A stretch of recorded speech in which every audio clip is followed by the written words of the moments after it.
দুনিয়ার সব কিছু হারানোর পরে কান্না করলে হয়তো এই কান্নায় দুনিয়াবি কিছু ফায়দা হয়। চাচা আগে আসে, প্রতিবেশী আগে আসে, এরকম কেউ একটা টিন দেয়, কেউ বা 10টা টাকা, কেউ বা 1000 টাকা দিয়ে সাহায্য করে।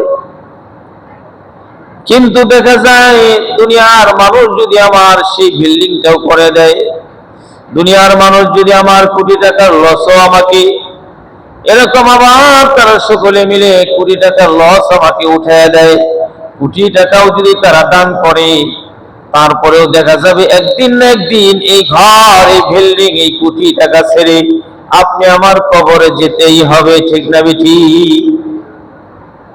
তাহলে দুনিয়ার পাওয়া, দুনিয়ার হাত ছাড়া হয়ে যাওয়া, এটার ভিতরে তেমন ক্ষতি না।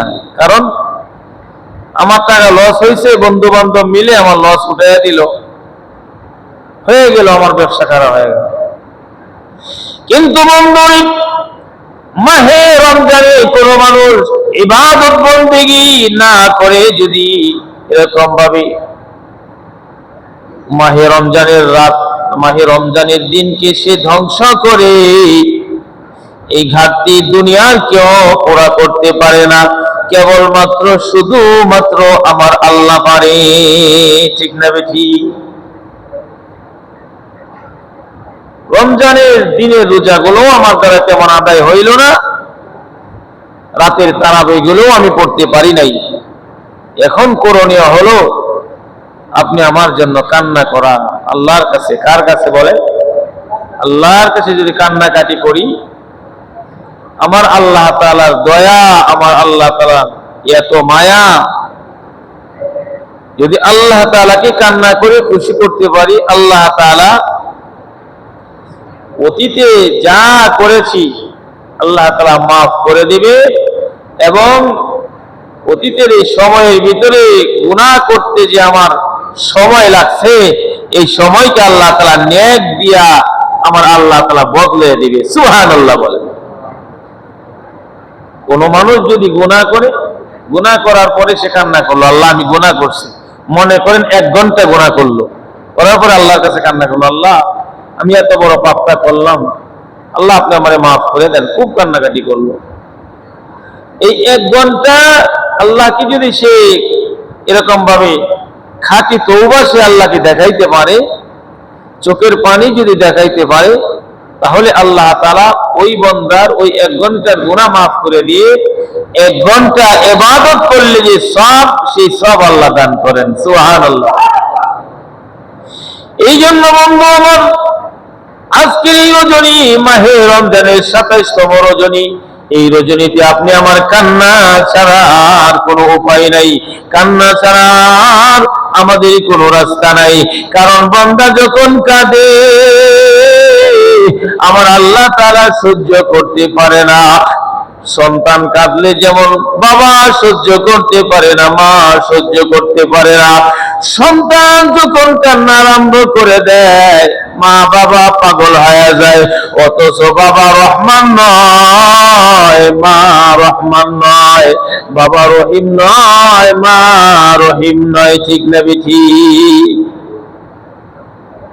মা বাবার সামনে গিয়া যদি কোনো সন্তান বলে যে বাবা তোমার সাথে আমি অনেক অন্যায় করেছি, মা তোমার সাথে আমি অনেক খারাপ আচরণ করেছি, আর জীবনে করব না, এতটুকু বললেই মা বাবা মাফ করে দেয়, ঠিক না বলেন?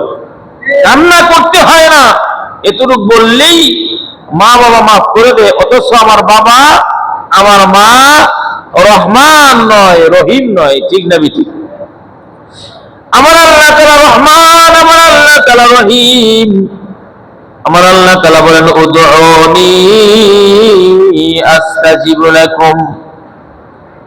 মুফাসসিরিনে কেরাম লেখেন, বান্দা আল্লাহকে ডাকতে দেরি হয়, ডাকার আগেই আল্লাহ তাআলা বান্দার ডাকে সাড়া দেয়। সুবহানাল্লাহ।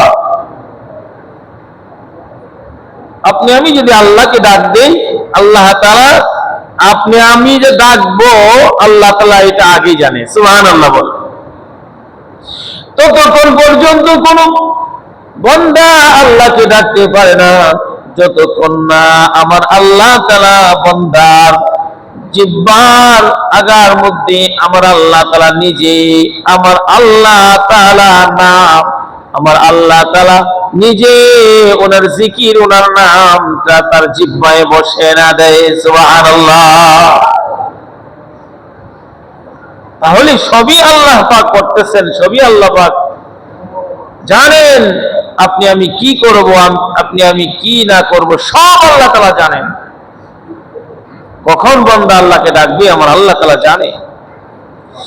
এই জন্য বলি, এই শেষ মুহূর্তে এসে আপনি আমার কাজ হলো কান্না করা।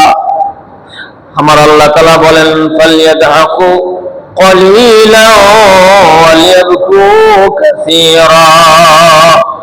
আল্লাহ তাআলা বলেন, কাঁদো বেশি, হাসো কম। কান্না করতে কে বলেছেন? আল্লাহ তাআলা বলেন, বেশি কান্না করো, কম হাসো। কিছু কিছু হাস এরকম ভাবে হাসার ভিতরে আল্লাহ তাআলা সওয়াব রাখছেন। কিছু কিছু হাসার মধ্যে কি আছে? সওয়াব আছে। স্বামী স্ত্রী যদি হাসাহাসি করে, এটার ভিতরে সওয়াব। সুবহানাল্লাহ বলেন।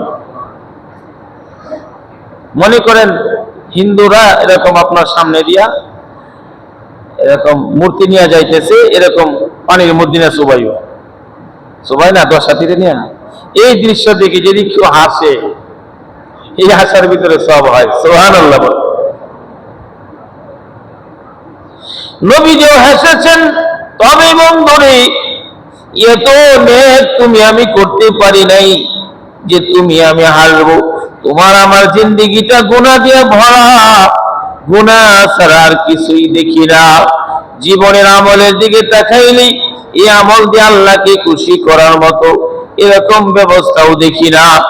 হায়াতের জিন্দেগির সময়টা দিকে তাকাইলে দেখা যায় হায়াতের জিন্দেগিটার ভিতরে অধিকাংশ সময় আমি গুনাহ করেছি, গুনাহে লিপ্ত ছিলাম। মাহে রমজান চলে গেছে, আজকে 27তম রজনীর মধ্যে চলে আসছি। এই মুহূর্তেও দেখা যায় আমার চরিত্রের পরিবর্তন ঘটে নাই। রমজানের আগে যে সমস্ত খারাপ নেশা আমার ছিল, এখনো এগুলোই আছে। বন্ধুরে, কপাল ফুরে গেছে। এই জন্য করণীয় হইল কান্না। আমার আল্লাহর দরবারে কাঁদলে আমার আল্লাহ তাআলা রহমান, আমার আল্লাহ তাআলা রহিম। কান্না করলে আমার আল্লাহ তাআলা মাফ করে দিবে। কান্না ছাড়া আর কোন রাস্তা আপনি আমার খোলা নাই। এই যে রমজান চলে গেল, হয়তো কারো জীবনের শেষ মাহে রমজান হতে পারে কিনা বলেন। এই রমজানে যত জানাজা দিলাম আপনাদের এই কাঞ্চন পৌরসভায়, আমার জীবনে এত জানাজা আমি রমজানে দেই নাই। আজকেও এক জানাজা হয়েছে, গতকালকেও এক জানাজা খাবার হয়েছে। প্রত্যেক দিন মাইক দিয়ে শোনা যায়। আমি তো 3 তলায় থাকি, তো চতুর্দিকে মাইকের আওয়াজ, এই মসজিদের আওয়াজও যায়, ফজরের আজান দেখা যায়, শোনা যায়। গেলে মানুষ মরতেছে, অনেক মানুষ এই রমজানে মারা গেছে। হতে পারে বন্ধু আগামী মাহে রমজান আসার আগেই আপনি আমি কবরের যাত্রী হয়ে যেতে পারি। এই দুনিয়া থাকার জায়গা নয়, জীবনের শেষ এরকম মাহে রমজান মনে যদি করতে পারতাম, তাহলে কমসে কম এই মাহে রমজানের ইবাদত গুলো এমন পর্যায়ে হইতো যেগুলো আমার আল্লাহর কাছে পছন্দ হয়ে যেত। ঠিক না বিঠি? মৃত্যুর কথা তো স্মরণ নাই, যার কারণে যেভাবে ইচ্ছা সেইভাবেই রোজা রাখতেছি, যেভাবে ইচ্ছা সেইভাবে তারাবি করতেছি, যেভাবে ইচ্ছা সেইভাবে ইবাদত করতেছি। আসলে নিজের মনের ভাব নিয়া এরকম ইবাদত করা, এটার নাম ইবাদত না। ইবাদত হইল আমার আল্লাহ যেভাবে চায়, যেভাবে রাসূল পাক সাল্লাল্লাহু আলাইহি ওয়াসাল্লাম ইবাদত করেছেন, যেভাবে সাহাবায়ে কেরাম রাদিয়াল্লাহু আনহুম ইবাদত করেছেন, যেভাবে বুজুর্গানে দিন ইবাদত করেছেন, সেই তরিকায় সেই নিয়মে আমার ইবাদতটা করার দরকার ছিল। আমার ইবাদতের নিয়মের মধ্যে, তরিকার মধ্যে দেখা যায় আমার মন গড়া। আসছি তারাবির নামাজ পড়তে, 8 রাকাতেই পিছনে যে মুসল্লি নাই। ঠিক না বেটি? মন গড়া ইবাদত। এই জন্য সতর্ক হওয়া চাই। আমার মা বোনের আমার বয়ান শুনতেছেন, মাগো যে ঘরে আপনি ঢুকছেন লাল শাড়ি পরে, মাগো হতে পারে আগামী রমজানের আগেই এই দরজা দিয়ে এই বাড়ি থেকে আপনাকে বাহির করবে সাদা কাপড় পরায়। ও পর্দারের মা, আপনারাই পারেন একটা ঘরকে এরকম ভাবে, একটা ফ্যামিলিকে নামাজি বানাইতে আপনারাই পারেন। আপনাদের দ্বারাই সহজ। যুবক ছেলেটাকে যদি দেখিয়ে বলেন, বাবারে যাও মসজিদে যাও, এই যে তোমার পাঞ্জাবিটা, এই যে টুপিটা আমি এনে দিলাম, এইভাবে একদিন, 2 দিন, 3 দিন পৃথিবীর জমির যুবকেরা এত খারাপ হয়ে যায় নাই। মা যখন তাকে এরকম টুপি এনে দিবে, পাঞ্জাবি এনে দিবে, একদিন না একদিন এই সন্তানের অন্তরের মধ্যে ধাক্কা লাগবে, আর এই ধাক্কায় ওই সন্তান 5 ওয়াক্ত নামাজি হয়ে যাবে। ঠিক না? ঠিক বলে। মার কথা শোনে বেশি সন্তানেরা। আমি আমার মাদেরকে বলবো, আপনি পারেন আপনার স্বামীকে নামাজি বানাতে। আপনার স্বামীকে যদি আপনি মার্কেটের জন্য, এই এরকম কাঞ্চন বাজারের মার্কেট ভালো লাগে না, গাউসিয়ার মার্কেট ভালো লাগে না, নিউ মার্কেটের মার্কেট আপনার কাছে ভালো লাগে, ওখানে যদি পাঠাইতে পারেন, তাহলে একজন স্ত্রী পারে তার স্বামীকে মসজিদে পাঠাইতে। ঠিক না? ঠিক বলে। এই জন্য বলবেন আল্লাহর বান্দিরা, আমার মা বোনদেরকে আমি বলবো, মাগো আপনারা পারেন আপনাদের ফ্যামিলির সবাইকে নামাজি বানাতে। মাগো একটা মানুষ যদি আপনার দাওয়াতে মসজিদে আসে, মসজিদে এসে একটা মুসল্লি মসজিদে আসলে তার ইবাদত কবুল হইলে যত সওয়াব, তত সওয়াব আল্লাহ তাআলা আপনার আমলনামায় দান করবে। একজন মহিলা মনে করেন তার স্বামীরে মসজিদে পাঠানোর পরে স্বামী তো সূরা কালাম তেমন জানে না, মসজিদে যে ইবাদত করলো কবুল হইল না, কিন্তু আমার আল্লাহ তাআলা কি করবে? খুশি হয়ে একজন মুসল্লির কবুলি নামাজের সওয়াব দান করবে। সুবহানাল্লাহ। দুনিয়া থাকার জায়গা নয়, চলে যেতে হবে। কেউ আগে কেউ পরে, দুনিয়ার মধ্যে কেউ এরকম ভাবে থাকতে পারে নাই, থাকতে পারবেও না। যত বড় আল্লাহর ওলি বুজুর্গ দুনিয়ার জমিনে এসেছেন, ওই মানুষগুলো এরকম ভাবে কবরের যাত্রী হয়েছেন। আর যত ক্ষুধাদ্রোহী দুনিয়ার জমিনে এরকম ভাবে জন্ম নিয়েছে, এরাও এরকম ভাবে কবরের মধ্যে যেতে হয়েছে। দুনিয়ার মধ্যে ভালো হলেও থাকা যায় না, খারাপ হলেও থাকা যায় না। দুনিয়া এমন নিষ্ঠুর, থাকতে দিবে না। দুনিয়া আপনি আমাকে থাকতে দিবে না। এই দুনিয়া আপনি আমাকে কবর নামের গর্তের মধ্যে ফেলে দিবে। আমি তো দুনিয়ার পিছনে দৌড়াইতেছি, দুনিয়া সাজানোর পিছনে দৌড়াইতেছি, দুনিয়া পাওয়ার জন্য দৌড়াইতেছি, কিন্তু এই দুনিয়া আমাকে লাথি মেরে কবরের মধ্যে ফেলে দিবে।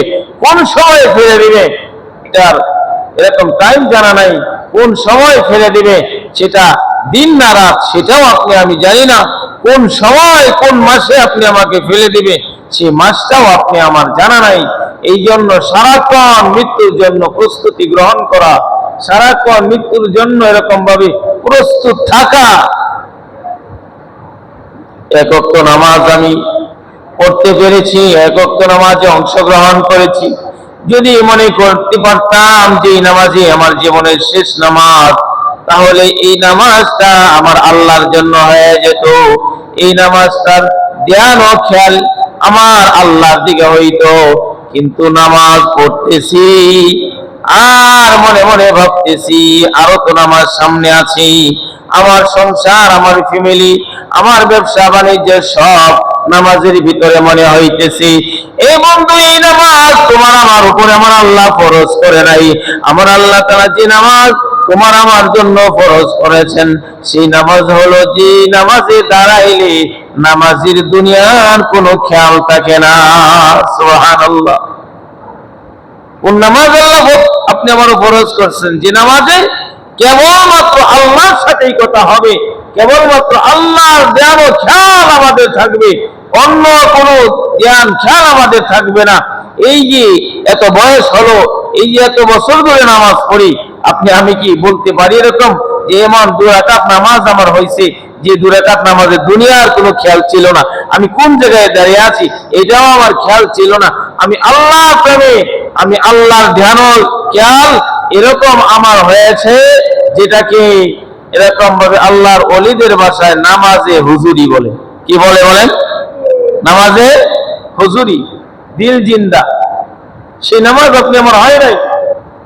হাদিস শরীফের মধ্যে আছে 2 রাকাত নামাজে বান্দাকে জান্নাতে নেওয়ার জন্য, 2 রাকাত নামাজের এত পাওয়ার, 2 রাকাত নামাজে একজন বান্দাকে জান্নাত পর্যন্ত পৌঁছায় দিতে পারে। সুবহানাল্লাহ।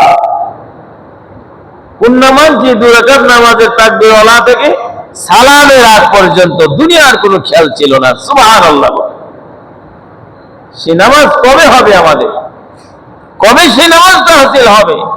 হায়াতের জিন্দেগিটা তো শেষ হয়ে গেল, কবে আমি সেই নামাজ হাসিল করব যে নামাজের মধ্যে দাঁড়াইছিলেন হযরত উসমান গনি রাদিয়াল্লাহু আনহু? নামাজের মধ্যে দাঁড়াইছেন তো উড়ন্ত পাখি ওনার মাথায় এসে বসে গেছে। সুবহানাল্লাহ। পাখি বুঝতে পারতো না এটা মানুষ, এই বুঝ এরকম ভাবে পাখি ধারণা করতো এটা গাছের কোন একটা খুঁটি, খুঁটি মনে করে উসমান গনির মাথায় বসে যেত। সুবহানাল্লাহ। ওই নামাজ কবে আপনি আমার হাসিল হবে?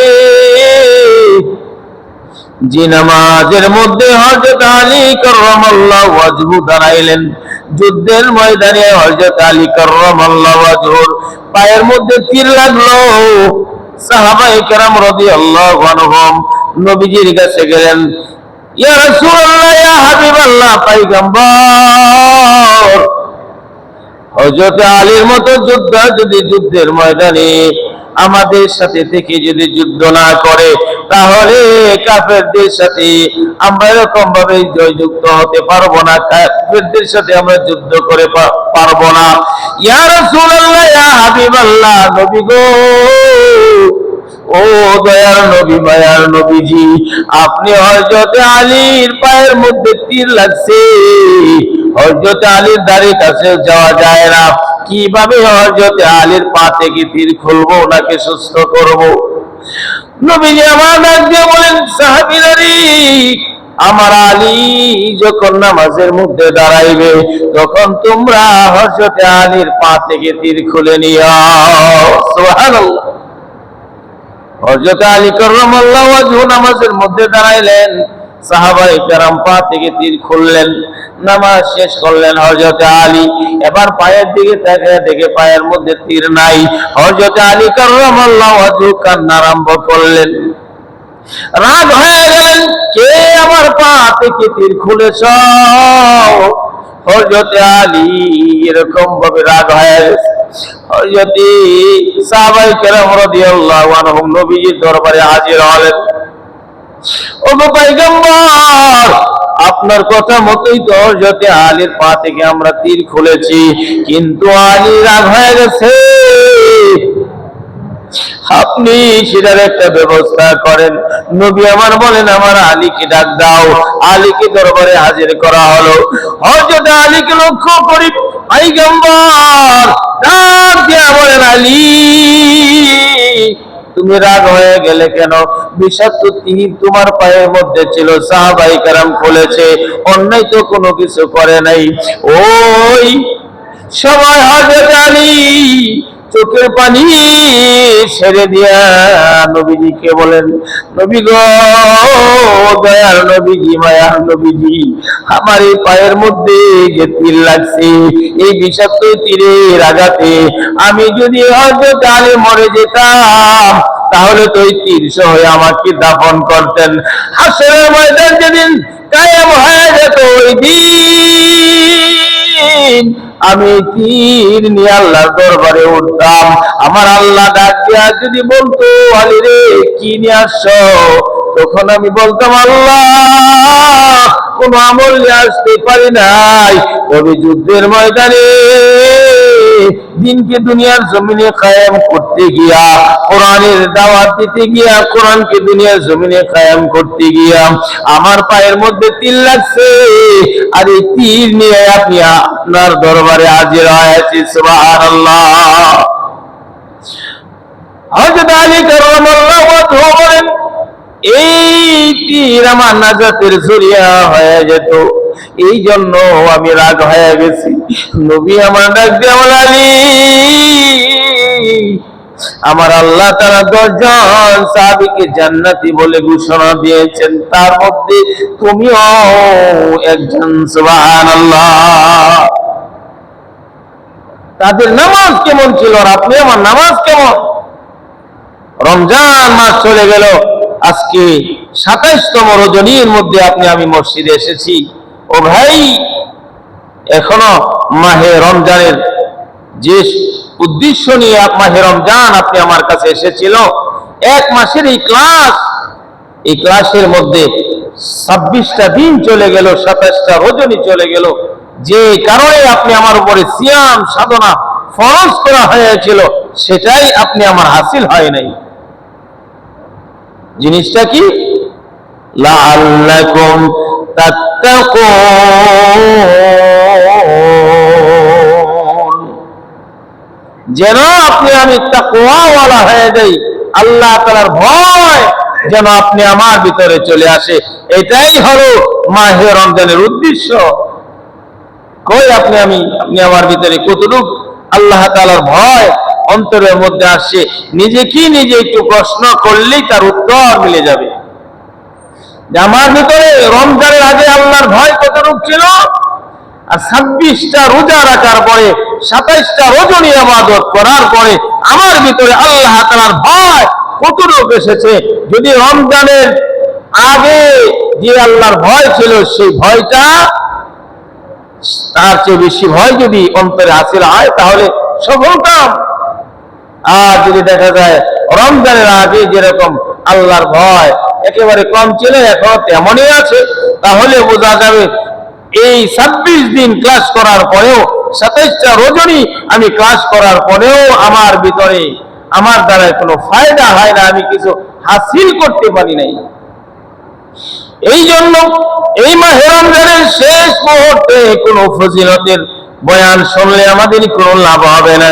এই মুহূর্তে আমাদের করণীয় হলো একটা, সেটা হলো আমাদের জন্য কান্না ছাড়া আর কোনো উপায় আমাদের নেই।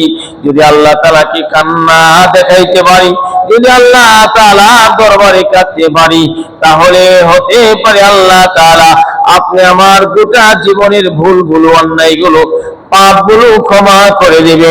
শুধু তাই নয়, যে গুনাহ করতে গিয়া সময় লাগছে, ওই সময়গুলো আমার আল্লাহ তাআলা নেক দিয়া ভরপুর করে দিবেন।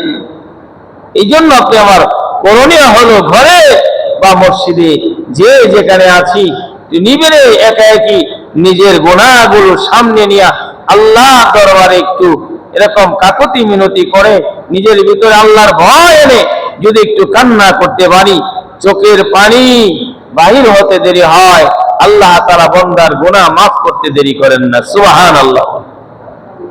হাসরের ময়দানে হাদিস শরীফের মধ্যে আছে, হাসরের ময়দানে বান্দা নাজাতের জন্য এরকম কোন নেক আমল থাকবে না, বান্দার কোনো সাক্ষী থাকবে না, বান্দার আপনজন কেউ থাকবে না। হঠাৎ এমন দুর্দশায় চোখের একটা পশম, চোখের যে পাতি আছে, এই পাতি থেকে একটা পশম সাক্ষী হয়ে দাঁড়াবে বান্দার জন্য। হাদিস শরীফের কথা, ওই পাতিটা বলবে, ওই পশমটা বলবে, আল্লাহ আমি তোমার বান্দার পক্ষে সাক্ষী। আল্লাহ বলবে, তুই কি সাক্ষী দিবি? তখন ওই চোখের পাতিটা পশমটা বলবে, আল্লাহ কোন একদিন তোমার এই বান্দা তোমার ভয়ে কেঁদেছিল, ওই পানিটা আমার উপর দিয়া গড়ে পড়েছে। সুবহানাল্লাহ। এক ফোঁটা পানি, এক ফোঁটা চোখের পানি বান্দাকে জান্নাতে পৌঁছে দিতে পারে। সুবহানাল্লাহ। জীবনে কত কান্না কাটি করেছি, কিন্তু নিজে এরকম ভাবে নিজের জন্য, নিজেকে বাঁচানোর জন্য যে কান্নাটা, সেই কান্নাটা করতে পারি নাই। যে কান্না করলে, যে এক ফোঁটা চোখের পানির দ্বারা আমার অতীতের সব মাফ হয়ে যেত, সেটাই আমি করতে পারলাম না। এছাড়া কত কান্না আমার দ্বারা হয়েছে। দুনিয়ার ব্যবসার জন্য কান্না করেছি, সন্তান চলে গেছে কান্না করেছি, বাবা চলে গেছে কান্না করেছি, মা মরে গেছে কান্না করেছি, কত চোখের পানি জীবনে জড়াইলাম, কিন্তু এক ফোঁটা চোখের পানি বান্দাকে জান্নাতে পৌঁছাইতে পারে। সেই এক ফোঁটা চোখের পানি জীবনে আপনি আমি নিজের চোখ দিয়ে বাহির করতে পারি নাই, ঠিক কিনা বলে? এক ফোঁটা পানি মানুষকে জান্নাত পর্যন্ত পৌঁছায় দিতে পারে। এই জন্য আসুন, এই গহীন রাত্রে প্রায় 12:30 বাজে, এমন অবস্থায় আমার আল্লাহ তাআলা আপনি আমাকে ডাকতেছেন। রাত্র যখন গভীর হয় তখন আল্লাহ তাআলা বান্দাকে ডাকে। সুবহানাল্লাহ। হাদিস শরীফের মধ্যে আসে, রাতে যারা গুনাহ করেছে, দিনের বেলায় আমার আল্লাহ তাআলা ক্ষমার হাত প্রসারিত করে রাখে, বান্দা আয় আয়, রাতের বেলায় গুনাহ করেছিস, আয় আয় তওবা কর, আমি আল্লাহ তাআলা মাফ করে দেব। সুবহানাল্লাহ। দিনের বেলায় যারা গুনাহ করি, আমার আল্লাহ তাআলা রাতের বেলায় দুই হাত বাড়িয়ে বান্দাকে ডাকে, বান্দা রে গুনাহ করেছিস, আয় আয়। বড় আদর করে তোদেরকে আমি বানাইলাম, পৃথিবীর জমিনের শ্রেষ্ঠ চোখ আমি তোকে দিয়েছি, পৃথিবীর জমিনের শ্রেষ্ঠ কান আমি তোকে দিয়েছি, পৃথিবীর জমিনের শ্রেষ্ঠ নাক আমি তোকে দিয়েছি, পৃথিবীর জমিনের শ্রেষ্ঠ হাত আমি তোকে দিয়েছি, পৃথিবীর জমিনের শ্রেষ্ঠ পা আমি তোকে দিয়েছি, পৃথিবীর জমিনের শ্রেষ্ঠ ভাষা আমি তোকে দিয়েছি, পৃথিবীর জমিনের শ্রেষ্ঠ বাসস্থান আমি তোকে দিয়েছি, পৃথিবীর জমিনের শ্রেষ্ঠ উন্নত মানের খাবার আমি তোর জন্য রেখেছি। এই বান্দা বড় মায়া করে, দয়া করে, ভালোবেসে আমি তোকে এত সুন্দর করে আমি তোকে বানাইলাম। এত সুন্দর আকাশ না, এত সুন্দর জমিন না, এত সুন্দর কুল মাখলুকাতের মধ্যে আর কিছু নেই। সর্বশ্রেষ্ঠ সুন্দর করে আল্লাহ তাআলা আপনি আমাকে বানাইছেন। সুবহানাল্লাহ। لقد خلقنا الإنسان في أحسن تقويم। শ্রেষ্ঠ আমার আল্লাহ তাআলা মানুষকে শুধু শ্রেষ্ঠত্ব খাবারের দিক দিয়ে নয়, বাসস্থানের দিক দিয়ে নয়, দেহ কাঠামোর দিক দিয়ে আমার আল্লাহ তাআলা বলেন শ্রেষ্ঠ করে, সুন্দর করে আমার আল্লাহ তাআলা আপনি আমাকে বানাইছেন। সুবহানাল্লাহ। আপনি আমাকে এত নিয়ামত, শ্রেষ্ঠ নিয়ামতগুলো আল্লাহ তাআলা দান করেছেন। আমার সে আল্লাহ প্রত্যেক দিন গহীন রাত্রে আল্লাহ তাআলা আপনি আমাকে ডাকে, বান্দা কি আছি, গুনাহ করেছিস, আমার কাছে মাফ চা, আমি গুনাহ মাফ করে দেব। সুবহানাল্লাহ বলে। শুধু রমজানের রাত্রে নয়, রমজান মাসে তো স্পেশাল রহমত আপনি আমার উপরে নাজিল হয়, স্পেশাল দয়া মায়া আমার আল্লাহ তাআলা আপনি আমার প্রতি দয়ার নজর রাখেন। কিন্তু রমজান ছাড়াও আমার আল্লাহ তাআলা ঘুমান না। লা তাখুযুহু সিনাতুন ওয়ালা নাওম। আমার আল্লাহ তাআলার ঘুম নাই, ঘুমের যে একটা লেশ আছে, ঘুমের যে একটা জিমানি আসে, সেটাও আমার আল্লাহ তাআলা নাই। সুবহানাল্লাহ। আমার আল্লাহ তাআলা শেষ রাত্রে বান্দাকে ডাকে, বান্দারে কে আছিস পেরেশানির মধ্যে, আয় আয়, আমি আল্লাহর কাছে চা, আমি তোর পেরেশানি দূর করে দিব। কে আছো এরকম ভাবে ঋণের বোঝা মাথায়, আমার কাছে চাও, আমি আল্লাহ তাআলা তোমাকে ঋণ মুক্তি জিন্দেগি দান করব। সুবহানাল্লাহ। আমার আল্লাহ তাআলা ডাকে, বান্দারে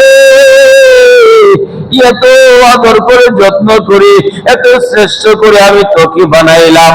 বান্দারে আয় আয় আয় আয় আয়, তুই রোগী হয়ে গেছিস, আমার কাছে চা, আমি আল্লাহ তোকে রোগ মুক্তি দান করবো। সুবহানাল্লাহ। এই জন্য আল্লাহ ওলিরা বলেন, যে দরজায় সব আছে ওই দরজার ভিখারি হও। যে দরজায় সব আছে ওই দরজার ভিখারি হও। যে দরজায় কেউ খালি ফিরে না ওই দরজার ভিখারি হও। যে দরজা থেকে বড় বড় কাফেরেরা এরকম ভাবে নমরুদ ফিরে নাই, ফেরাউন যে দরজা থেকে ফিরে নাই, তুমি আমি তো ফেরাউনের মতো না, তুমি আমি তো নমরুদের মতো এরকম ভাবে নিজে খোদা দাবি করি নাই। এত বড় গুনাহ করার পরেও আল্লাহ তাআলা তাদেরকে সাহায্য করেছেন, তাদের ডাক শুনেছেন, তাদেরকে এরকম ভাবে আল্লাহ তাআলা বিজয় দিয়েছেন। সুবহানাল্লাহ। বন্ধুরা, এই জন্য নিজের দিকে তাকাও। জীবনটা শেষ করে দিয়েছ পরেরটা করতে করতে। আমার সন্তানের সুখের জন্য আমি এরকম ভাবে কামাই রুজি, রাতে দিনে কামাই রুজি করতেছি, আমার সুখের জন্য না, আমার সন্তানের ভবিষ্যৎ যেন উজ্জ্বল হয় এই জন্য। ঠিক না বেটি? আমার বয়ানে আমি অনেক সময় কথাটা বলেছি, দুনিয়ার কোনো বাবা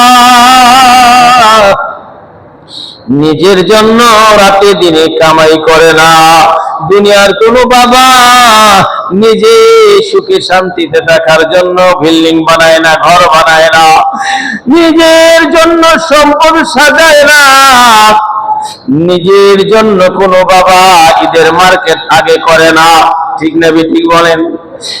নিজের জন্য বাবা বাজার থেকে কোনো খাবার কিনে আনে না। ভালো খাবার যদি, ভালো কোনো কিছু যদি কিনে, সেটাও সন্তানের জন্য, বাড়ির ঘরের ফ্যামিলির জন্য কিনে। ঠিক না বিঠি? বন্ধুরে, নিজের জন্য, নিজের জন্য যে ঘরটা হবে সেই ঘরটা সাজাইতে হবে, সেই ঘরটা সাজাই দুনিয়া থেকে যেতে হবে। নিজের ঘর হলো কবর। নিজের ঘর কি? সেই কবরের ভিতরে আমার আল্লাহ তাআলা আপনি আমার জন্য এরকম আরাম আয়েশ রেখেছেন। সেগুলো পাইতে হলে সংসারের ওই ফাঁকে ফাঁকে আমার আল্লাহর ইবাদত করতে হবে। আমি আমার সন্তানের জন্য মাছ কিনেছি, সেটাও আল্লাহর জন্যই করেছি, কারণ আমার আল্লাহ আমার উপরে হক রাখছে বিবিকে খাওয়ানো, সন্তানকে খাওয়ানো। এই জন্য আমি এই মাছ কিনেছি। যদি নিয়তটা একটু ঘুরে দিয়ে আল্লাহর জন্য করতে পারি, আমার আল্লাহ আমার উপরে এই দায়িত্ব দিয়েছে সন্তানদেরকে কাপড় চোপড় দিতে হবে। এই জন্য আমার সন্তানদেরকে আমি ঈদের মার্কেট, ঈদের কাপড় কিনে দিচ্ছি। এইভাবে যদি আমার ফ্যামিলির কাজগুলো এরকম ভাবে আল্লাহমুখী করতে পারি, তাহলে এইগুলোর ভিতরেও আমার আল্লাহকে খুশি করা যায়। ঠিক না বেঠি? অনেক সময় আমরা অনেক নেকের কাজ করি, কিন্তু আমরা সব পাই না। কারণ কি? কারণ হইল আমাদের নিয়তটা আল্লাহর জন্য হয় না। এই জন্য যা করব, যা কিছু জীবনে করব, সব যদি আল্লাহমুখী করতে পারি, আল্লাহর জন্য করতে পারি, তাহলে বান্দার এমন কোনো কাজ নাই যে কাজের ভিতরে সওয়াব নাই। সুবহানাল্লাহ বল। আপনি ঘুমিয়ে থাকবেন, এর ভিতরে সওয়াব। ঈশার নামাজ জামাতের সাথে পড়লেন, নিয়ত করলেন আবার ফজরের নামাজ জামাতের সাথে পড়বো, ফায়দা কি হলো? ঈশার নামাজ জামাতে পড়ার কারণে অর্ধেক রাত্র ইবাদতের সব আল্লাহ দান করবে। সুবহানাল্লাহ। আবার ফজরের নামাজ জামাতের সাথে পড়েছেন তো বাকি অর্ধেক রাত্র ইবাদত করার সব। সুবহানাল্লাহ বলে। এই জন্য আমি অনুরোধ করব, দুনিয়ার সমস্ত কাজ, দুনিয়ার ব্যবসা বাণিজ্য, বিনোদনের কাজ, যত কাজ আছে, যত কিছু করি, সব কিছু আমাদের আল্লাহমুখী করতে হবে। করতে পারি না, কারণ হলো আল্লাহ তাআলার ভয় অন্তরে নাই। আমার আল্লাহ তাআলা এই জন্যই 1 মাস এই ভয়ের ক্লাস আপনি আমার দ্বারাই করাইতেছেন।